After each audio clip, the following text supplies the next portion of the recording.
Welcome to Grounding Ascension, where we explore topics around activating and integrating our I am presence, coming back to our true selves. I am your host, Celeste Glus. Welcome back to another episode of Grounding Ascension. And this series is all about well being during the holidays. I'm really excited to have a beautiful special guest with me today. And her name is Corinne. She is the co founder of Shaktibarre, which is a bar and yoga studio with a compassionate approach to their classes. And we will be talking all about what that means, and particularly in today's topic, about how mental health is related to in the wellness and fitness industry. We are both very well integrated in the wellness and fitness industry. So I can't wait for this conversation. Corinne, welcome to Grounding Ascension. Hi, thank you so much for having me. See, much love to you and all of your family that you're bringing on here today to watch and listen. Thank you. Well, thank you for your time, and let's go straight into it. So tell me, um, first a little bit about you and how you got into just fitness, and particularly, I guess we could talk about the mental health aspect of it. hmm Yeah.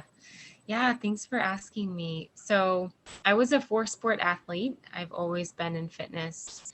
And after graduating those responsibilities, I still found myself very much craving a type of fitness that was effective and engaging to, every muscle group, every muscle fiber.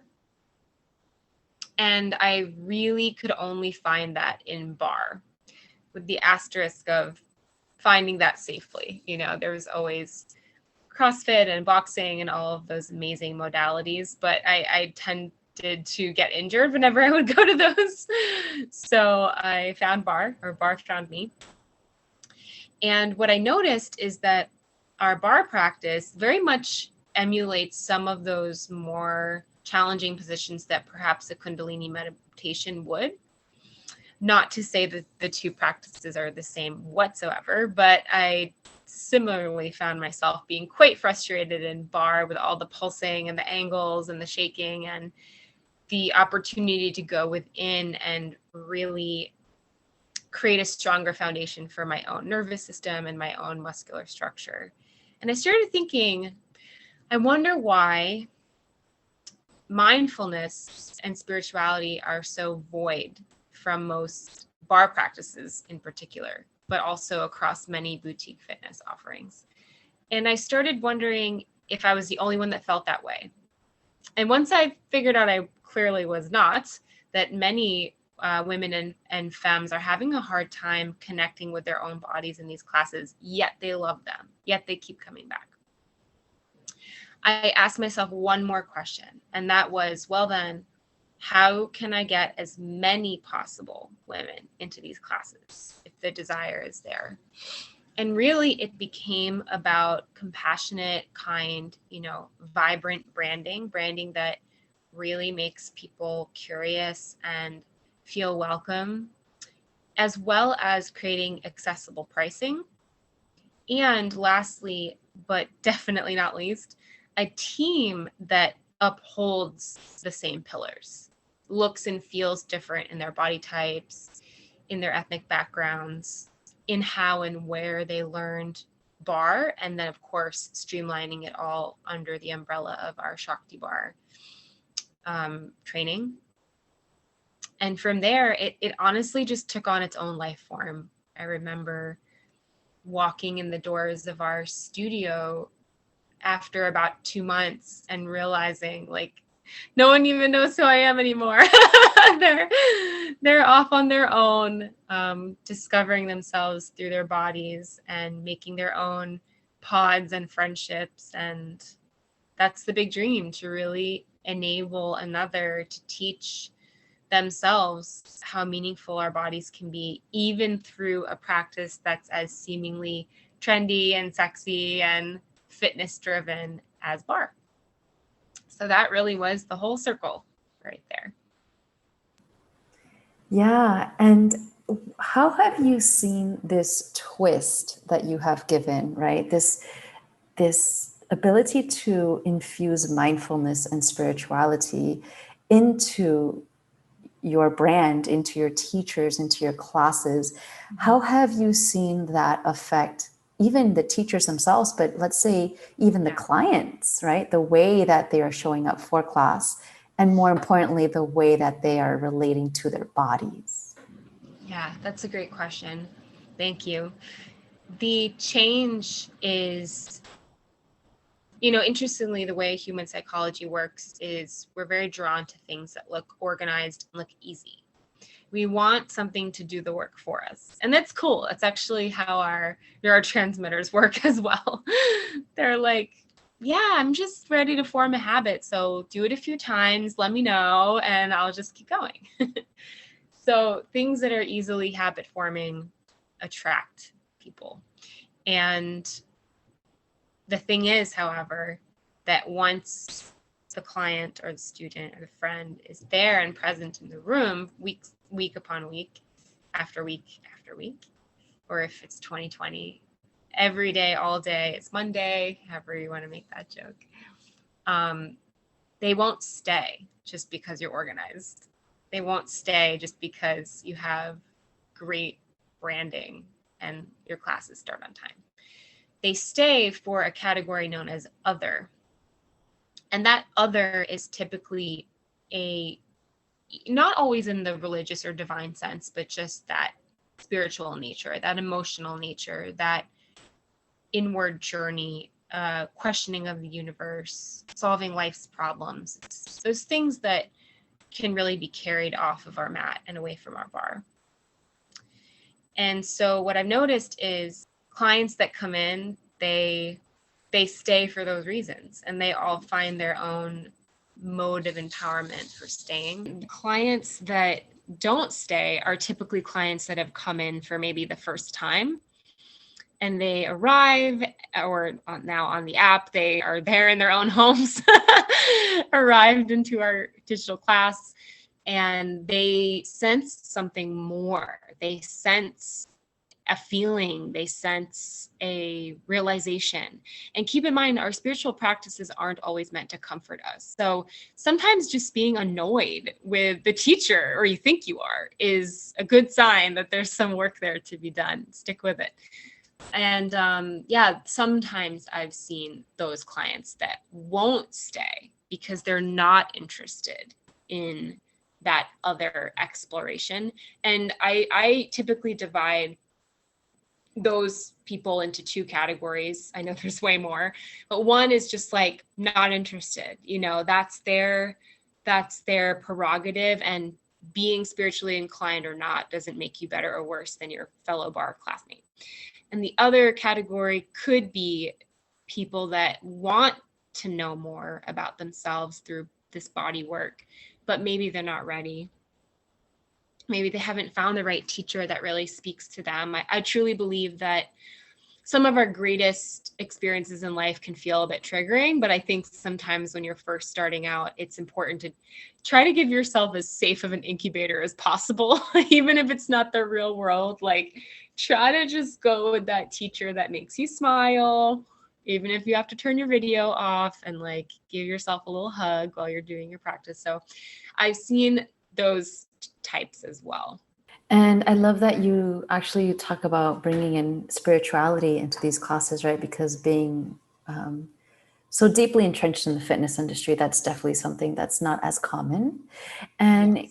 do you see a correlation between, because a lot of people, I don't believe that they're going into a fitness class necessarily looking for spirituality, unless it's maybe specifically a yoga studio, right? But I do believe that people are seeking something more from fitness classes. And this is where the topic of mental health comes into play. And this is what I'm really curious to know, even from your background with psychology. It's like, I think subconsciously people don't realize that they are looking for more. They just don't even know it yet. So do you see a Yes. link between offering that spiritual component or that mindfulness component, and a link between people's mental health? So I'm going to give you like the fun answer and then the annoying answer. I'll start with the annoying.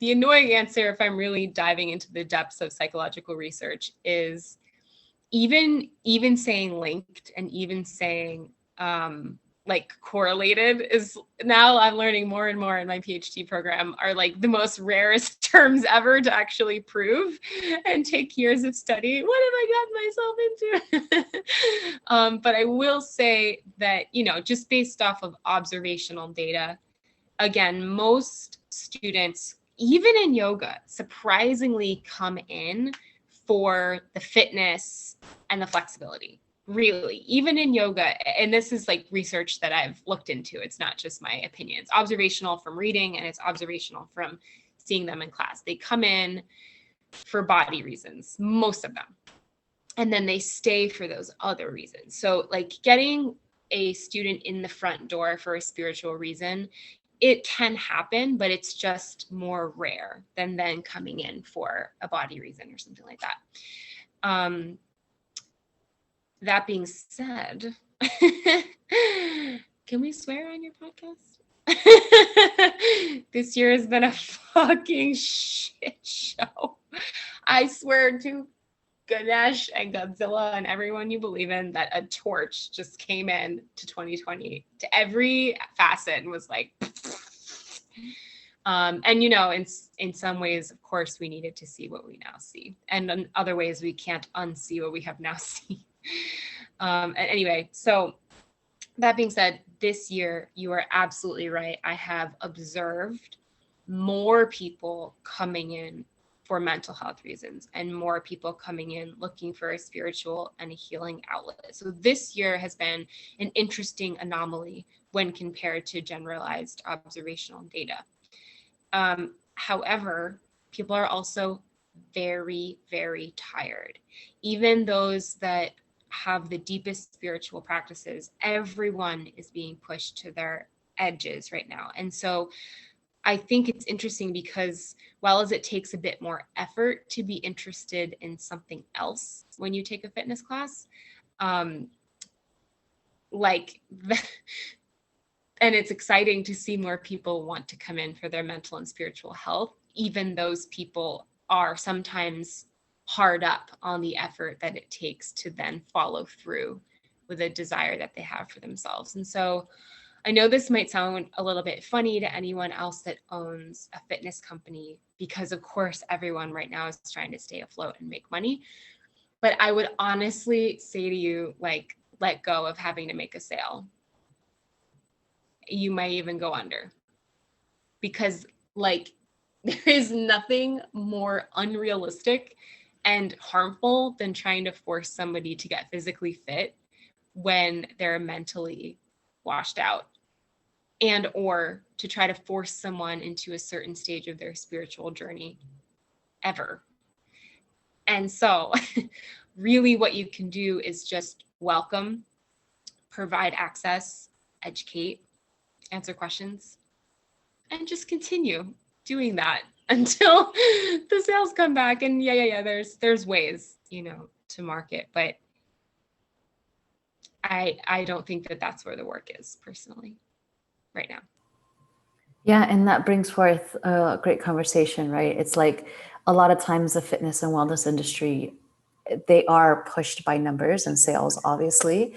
And so in the midst of crisis, right, they can go both ways. And it's like they can force you to be harder on yourself, right? Or like you're saying, which is a very compassionate approach, which I don't believe a lot of people, or let's say just companies perhaps don't necessarily take your approach, but it's definitely a more holistic, healthy approach where it's saying, this is what I stand for. This is what we do. My doors are open to you, right? So first of all, how can a consumer see that? Because I think from a consumer's point of view, they don't really realize what's being bombarded to them, right? Like they don't see the effect of mental health that is happening through advertising and media. Sure don't. Yeah. Well, okay. I mean, what would be helpful is if I could mention some specific examples. And some of it may have to do with a few companies that I know of, but obviously I'm not going to speak badly of them. But I think it's important to have a tangible for that answer. So what can be considered? First off, really, like truly, there are no fitness modalities out there that are going to magically fix your possible fitness problem. Like none. And ones that give you the cool new products and the cool new tricks and all that, that's great. You know, that's helpful and that's inspiring.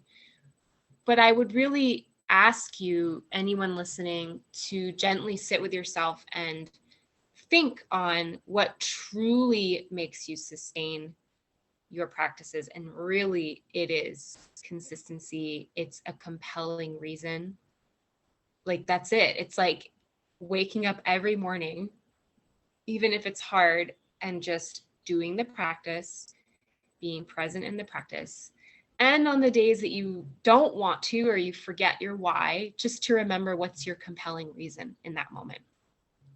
Like, you could literally just go for a walk every day, holding a rock in each hand, straight out in this like zombie position, an isometric hold, and still get a banging body. Seriously.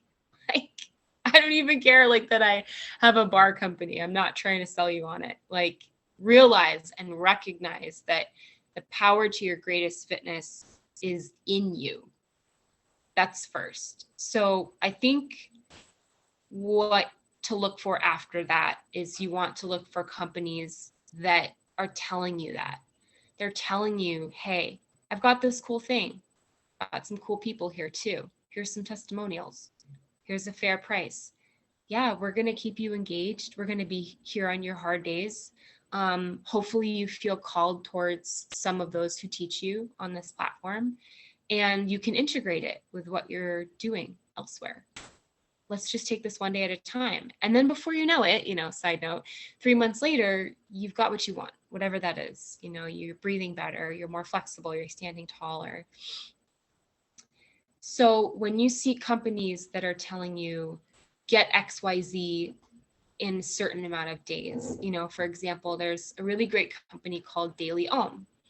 And I appreciate a lot of things that they do. And I also can't quite jive with selling a 21-day abs program, first of all, because like, where is the nutrition counseling in that? Which is, side note, like 80+% of your abs results are going to come from the kitchen anyway. Not to be mistaken with eating a lot less. Oftentimes with women, I find that it's mama eating more, actually. So we could talk about that in another podcast. But so there's that. It's like to sell you a certain goal in an unrealistic amount of days. And further, is that aligning with their branding? To have the word OM in your brand and then to talk about getting ripped abs in 21 days, it just doesn't make sense. I don't know what else to say. It just doesn't make sense. Again, that being said, they're obviously doing very well because it's an easier sell. And I'm not knocking whatever it is that they offer. I'm sure it's super fun. But when we're talking about true wellness and we're talking about things that you're feeding your body, information that you're feeding your body, and the long-term effect, the sustainability factor. Do you want to be fit for 21 days or do you want to be fit for the rest of your life? And by fitness, of course, less than I mean spiritual and physical. So I would look out for that. I would look out for what the offer is and a little bit more about the company.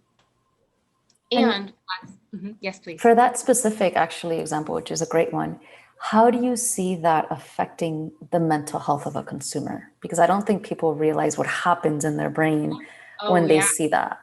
That's true. Well, essentially your brain, I'm going to water it down a little bit, but your brain forms habits. And whether or not you like those habits or whether or not those habits are good for you, once they're stuck in there, they're hard to let go of. So when you are being hit as a consumer with a quick sale and a quick fix over and over and over and over again, your brain gets used to thinking that that is going to get you to succeed. Your brain will literally rather go for the 21-day program than the 90-day program. Your brain will literally rather go for the ripped abs program than the strong core program, even if they both do the same exact thing. And marketing people who may just be trying to make a sale, they know that. That's one of the things I have the most trouble with, is that they actually know that. And the book that I'm writing is all about that. It's all about conscious fitness branding, how to undo these lies and break us out of these short-term patterns and quick fixes that are unknowingly damaging us until, as you've asked, 21 days later, whatever, maybe we did get the sick abs, but how long did they last? Or maybe we got the sick abs, but we feel like shit and we're hungry, or maybe we got the sick abs, but now we're sitting there like, I saw the word Om in the offering, but I really didn't feel any other thing in that offering other than just like abs moves. So they know that. They know the buzzwords. They know that your brain is wired for those quick fixes, as actually our entire world is starting to become more addicted to technology, more addicted to rapid impermanent, I should say, results, buzzwords. And a lot of times it's a punitive marketing tactic. It's making you feel less than. It's making you feel like there's something that needs to be fixed. Now that brings into play the abusive and addictive nature of some brands' marketing tactics. So these are all things to look out for. I will just say, though, for anyone that's like taking notes and you're like, wait, what did you just say? Because I know I'm a really fast talker. At the end of the day, what I want you to do, and what I know Celeste wants you to do as well, is ask your own body. Like, don't even worry about anything I just said for a second. Ask your own body. When you're doing those abs workouts, the sample that we gave, put your hand on your own abs and ask yourself if you feel in tune with your body, if you feel like your progress will last, if you're breathing in a relaxed way, more or less, if you feel like starting the class is joyful and is interesting, and there's not like this anxiety around, I gotta do my class today at this exact time. Ask your own body, and wherever you sense a frenetic nature in your muscles or in your thoughts around that class, and truly it's not just because you like had a lot of caffeine that day, but whenever the energy is like a punishing energy towards yourself, that's really all you need to know. And you'll know. Yeah, and it's definitely that punishing energy that I have sensed a lot in the fitness industry and the wellness industry. And I'm seeing that take a huge effect on the mental health of women. Yes. And the gap is that they don't see it. They're not realizing this. They're not realizing that they're creating this unhealthy relationship with their bodies and their minds. They don't even perhaps see mental health as an issue, right? We think of mental health as like complete depression or addiction. And it's like, what if it's just like you're saying, these companies are using very specific tactics. I just saw Social Dilemma, right? So it's like just with social media alone, but those things are also being used with these companies, right? Mm-hmm. Mm-hmm. Yeah. Well, here's the fun trick. So think about, like, I want to include all genders, and I'm just going to use this example related to my gender just to put it in my own, tangible example for a moment. But think back to if and when you were a little girl. When would we have known that these marketing tactics are meant to hurt us? Like, who would have told us that? Did we learn about any type of body awareness in sex ed, in gym, in sports, in our first sexual interactions with partners? Did we learn about any of that from our parents, from our mamas, or whoever raised us as role models? Did we learn about any of that from movies? Did we learn about any of that from the first fitness classes that we took? And for those of you that did, bless you. Oh my gosh, bless you, because girlfriend, it took me like 25. No.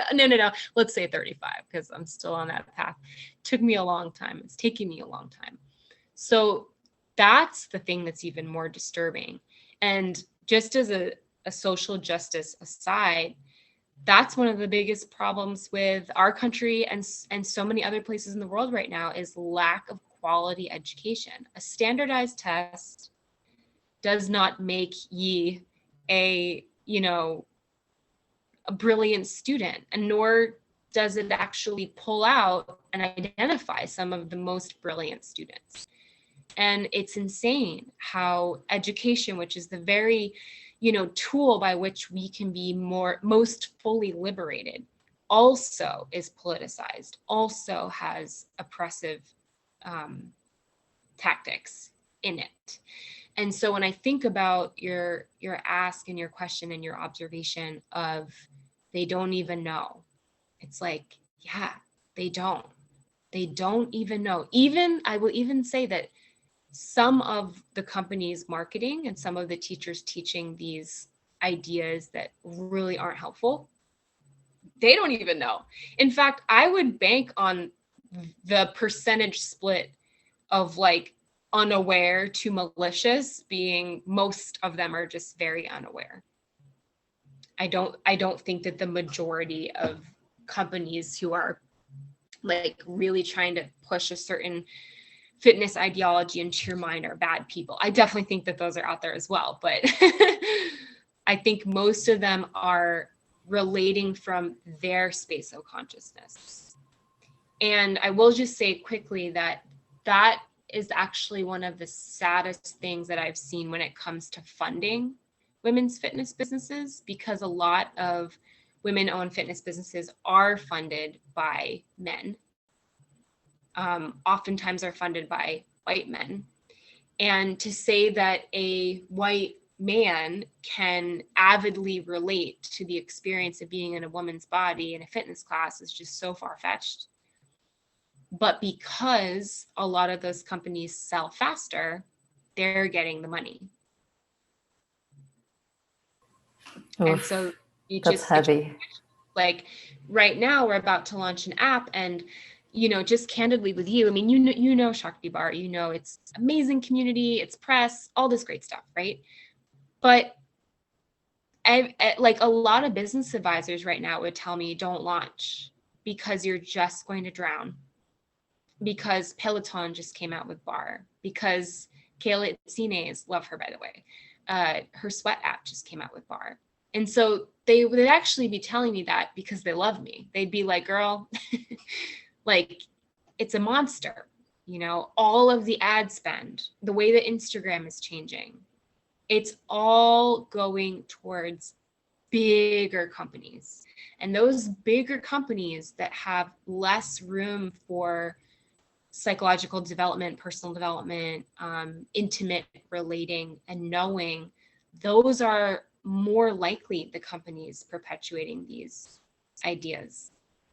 It's just insane. And so really all that you can do is hope, just as you and I have created this amazing relationship, hope that there's like a collection of people, even if they're all doing the same thing as you, who even cares? Like there's a collection of people that are smaller companies that really get the difference and have created something amazing, even if you don't see them on, the side of a building or whatever.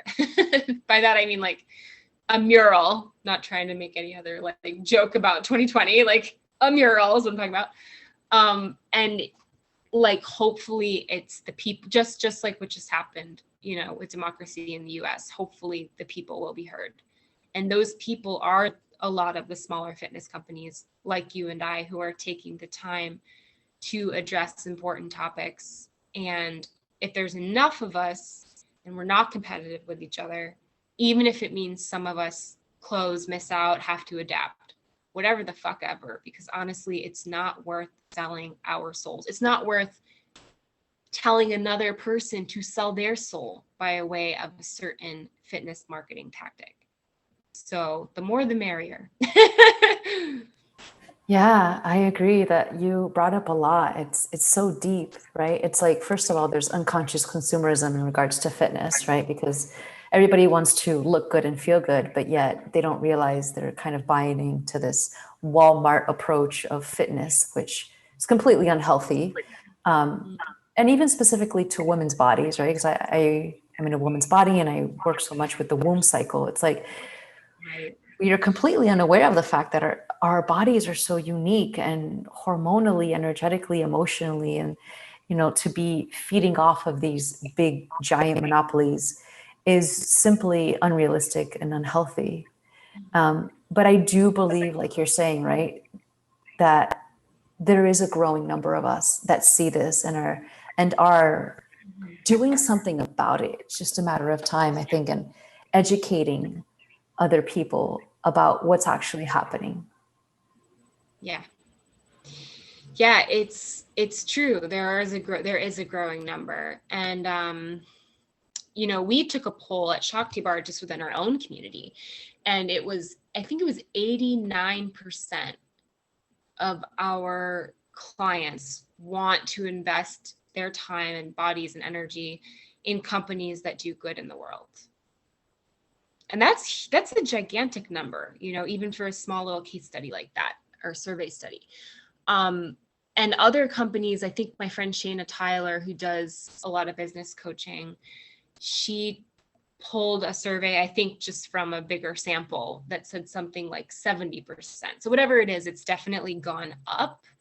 I think the conscious consumer is becoming a little bit more of the norm, especially when a lot of small businesses have had to close. Obviously, as the consumer, you're not really sure what's going on behind the scenes. So maybe you go and you buy the Peloton thing or the Nike thing, and you're like, oh, I'm sure the small business will be okay. I'll buy from them too. But then you start kind of going to the other classes a little bit. Maybe your schedules don't line up. It could be as innocent as that. And then before you know it, boom, that studio closes forever, or that app shuts down. So it's very important, if this podcast today is resonating with you, to invest small. It's very important. These companies are getting pushed out, and they are the ones that have the critical voice, and they are the ones that are going to give you the same, they're going to, again, like I said, go for a walk, you're going to get ripped, just be consistent. So they're going to give you the same amazing workout. It does not matter if your app has a freaking flashlight on it, or it comes with a membership to Lions, unlimited Lions milk delivered to your doorstep every month. None of that shit matters.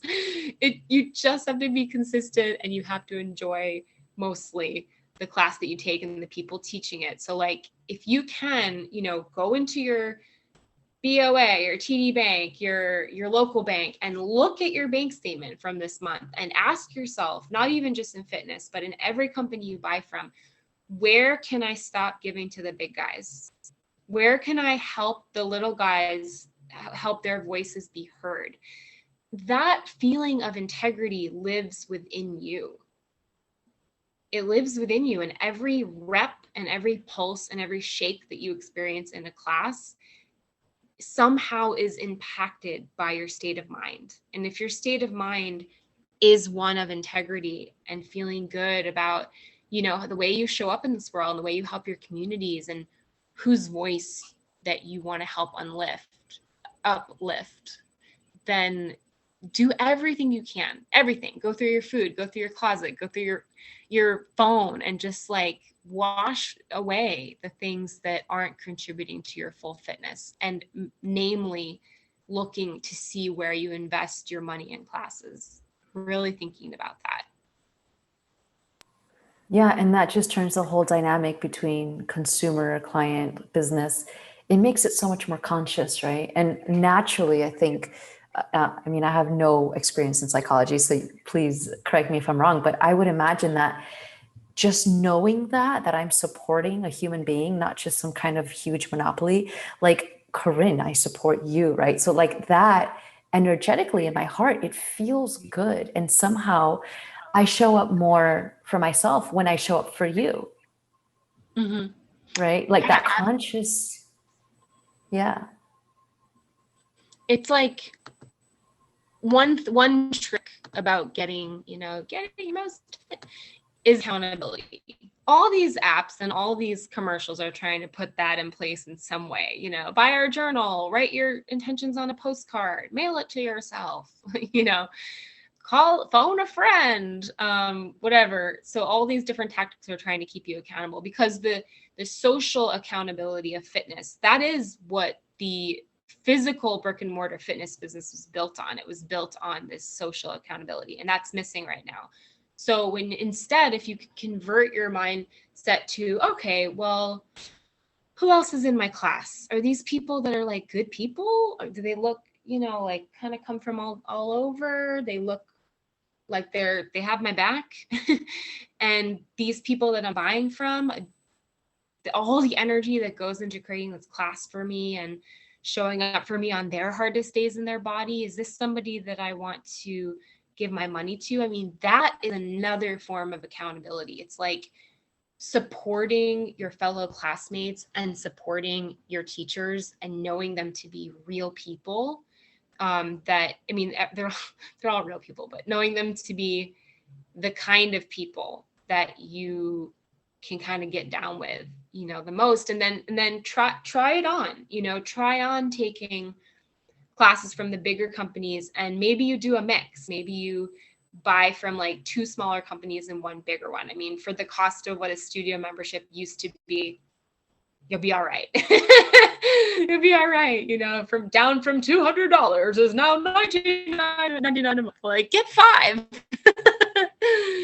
So, yeah, I would just try it on, and try on working from that mentality of like, okay, well, if I don't have 20 fellow gals in a room now who I'm showing up to be accountable to, and like my family's not on a fitness boat right now, then at least I can show my teacher and my digital classmates and these types of people that I'm showing up regularly, and that I'm a cheerleader for them. And you just kind of never know, like, until someone does it for you, how important that is.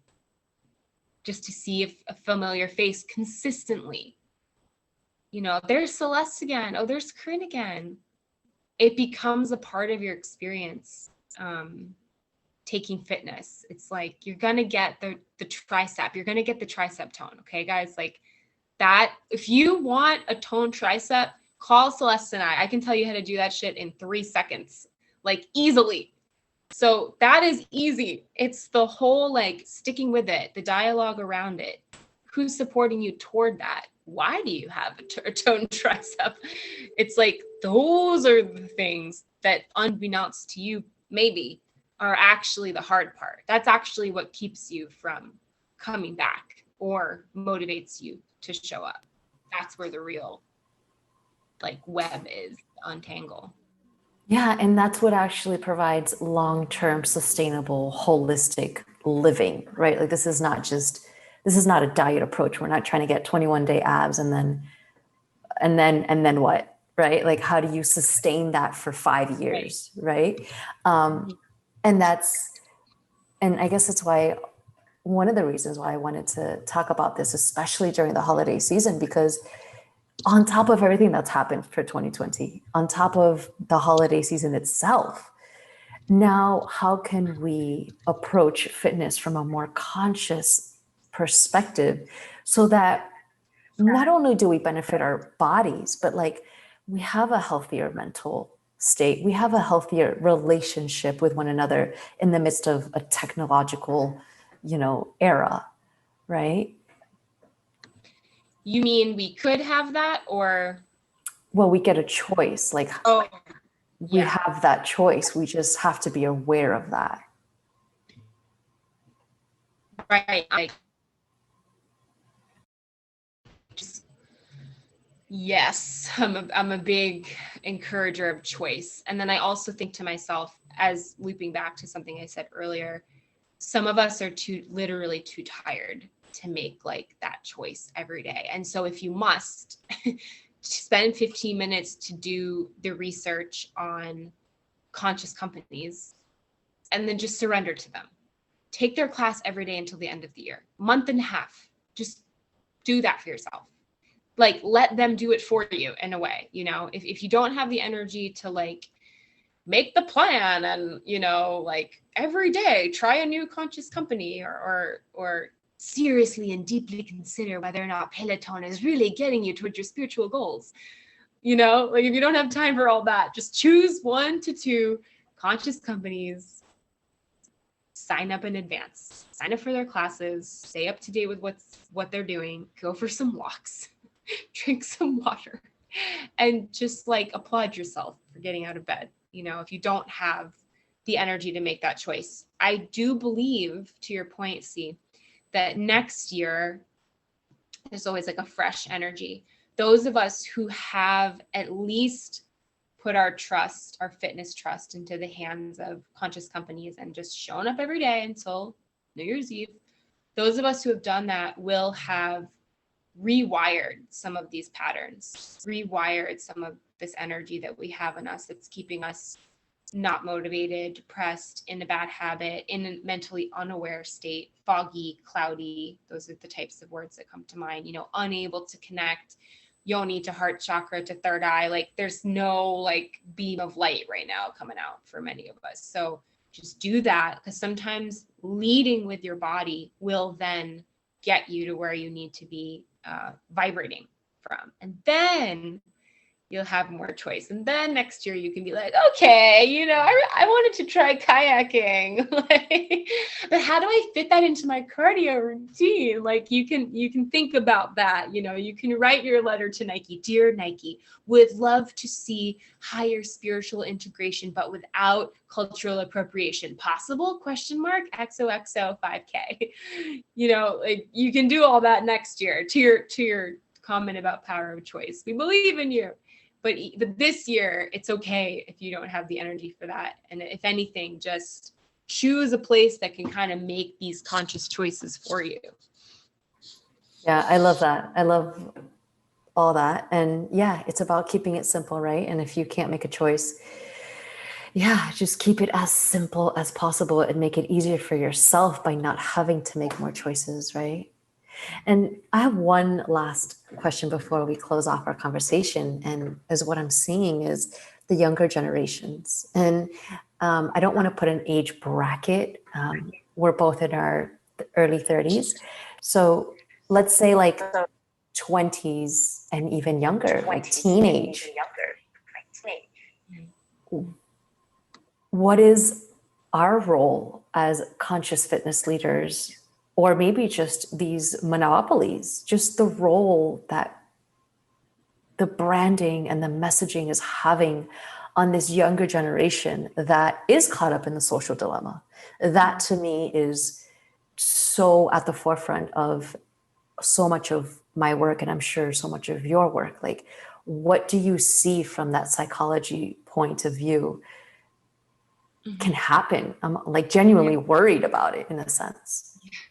Yeah, I know. I'm thinking of having a daughter and I'm like, I would say that because technology is at such a fast pace, and as we've mentioned today, a lot of these punishing marketing tactics that fitness and wellness companies use, we are unaware of them because they're so sneaky. They're so like integrated with our own mental habits.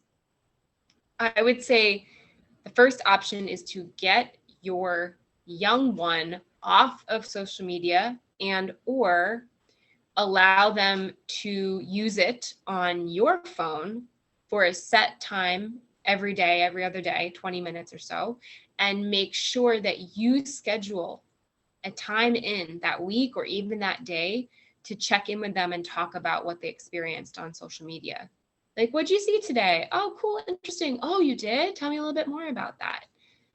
So you yourself, or us ourselves, parenting, need to walk the walk and need to be present enough to create those conversations, because a interaction with fitness marketing and body marketing from a young age with no supervision, and it being such an onslaught of subliminal messaging, I think, I mean, my God, I didn't have that growing up. I pretty much grew up like in a field, and I still have a whole host of issues because that messaging started when I was like more in college. And for these gals, it's starting when they're even younger, they're using makeup and all this stuff when they're like 9. And so I think now it's even more important to think of social media as just another class that your child is in at school, that they would ask you for help with the homework. And even if it's not an actual class, make it a class, make it as important as a class. Check in with them every day, every other day. Put mindful boundaries around it and know what's going on. I would say that I think that key piece of education is really all we can do from like the microcosm upward. Yeah. And I think just having this conversation is a huge help for any women out there who have young ones, or just even teenage girls that may be listening, right? Just realizing that there is so much subliminal marketing, and not even marketing, like you said earlier, people that are not even aware, posting pictures and then projecting certain body images and just lifestyles that are not necessarily realistic nor healthy and sustainable long term. So I agree with that. And I welcome anyone that needs further guidance, even if it just means you reach out to Celeste and I and we direct you to the right person. Reach out. The last thing that either of us would want is you're listening to this podcast and you have a ton of brilliant questions, and then you think that no one would answer them, or they're too silly, or you forget. Don't forget. This is an open door. This is your moment to change the relationship you have with your body through fitness, like once and for all, and to really decide what your fitness is going to mean for yourself. This is your moment. We're here at your beckoning call, available. Yes, I love that. Absolutely. Totally agree. And I'm really excited for your book. Can you give us any insight into when that will be coming out? Oh, gee. I don't think it's going to be for another 2 years. I think it's probably going to be early 2023 Q1 situation. Okay. Because I have to do a lot of coding in the digital space. Now that I've already done some in the physical fitness space, I have to really compare that to how fitness is now being talked about in the digital space before I come to any links, any correlational conclusions. But I'm studying it, and a percent of our profits from Shaktibarre fund that research on body positivity and body compassion. And it's just, there's a whole amazing world out there. And I hope to be one of those people for your amazing viewers that they know that they can come to and connect with. Yeah, I love it. I love what you're doing. Keep it up, please. We all need more of it. Yeah. And absolutely. Yeah, I see hope. I think that there's so many more out there realizing this, and it's just time to provide more of a healthy approach to fitness and wellness overall. Absolutely is. I think now's the time, now's the time. If not now, when? I Right? look forward to talking with you more, my love. Thank you so much for having me today. Likewise. Thank you for being here and spending your time with us. Until next time. All right. Bye.